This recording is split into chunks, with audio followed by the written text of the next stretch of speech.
இது வந்து ஒரு 8 மாசம் மரம். 8 மாசத்துக்கு முன்னாடி போட்டது. இங்க பாசன பயிர் இருக்கிறதுனால தண்ணி பாயிருக்கிறதுனால இந்த அளவுக்கு இந்த மரம் வளர்ந்துருக்கு. இது வந்து 50 அடி கூட போகலாம். இது வந்து 10 வருஷத்துல அறுவஸ் பண்ணலாம். அந்த அறுவஸ் பண்றது இது வந்து இந்த மரங்கள் வந்து இன்னைக்கு ரொம்ப காஸ்ட்லி மரங்கிறாங்க. இன்னைக்கு பெரிய அளவுல போகுது.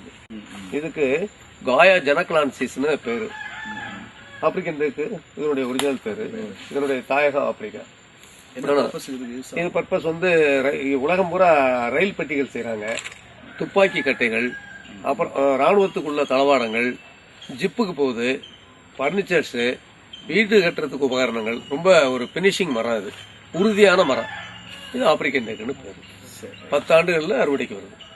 இது தண்ணி இல்லாமலும் வறட்சியை தாங்கி வளரக்கூடிய மரம். தண்ணியே இருந்தாலும் அந்த இடத்துலயும் வளரக்கூடிய மரம். இது ரெண்டையுமே ட்ரவுட் அண்ட் பிளட் ரெண்டையும் ஏத்துக்கிடக்கூடிய மரம். வறட்சியையும் மழை காலத்திலையும் வந்து ஏத்து வளரக்கூடிய மரம். இது ஒரு அபூர்வ மரம். இது இன்னைக்கு தமிழகம் பூரா இல்ல, இந்தியா பூரா இதை வந்து விரும்பி போடுறாங்க. 10 வருஷத்துல எவ்வளவு பெருசு ஐயா? 10 வருஷத்துல கிட்டத்தட்ட உங்களுக்கு ஒரு 6 அடி வீத்து வருது. 6 அடி கனா 40 அடி வரைக்கும் ஹைட்டு போகுது. இது ஸ்டெம்பே வராது, கிளை இல்லாத மரம்னு சொல்றது. ஆமா, இந்த மரம் தான் ஆலங்குடிங்கிற ஊர்ல ஒரு 5 மரம் 12 லட்சம் ரூபாய்க்கு கேக்குறாங்க. 12 லட்சம் ரூபாய். இப்ப நம்ம போனா பாத்துட்டு போயிடலாம். போய் 12 வருஷம் ஆச்சு. நான் கொடுத்த மரம் தான்.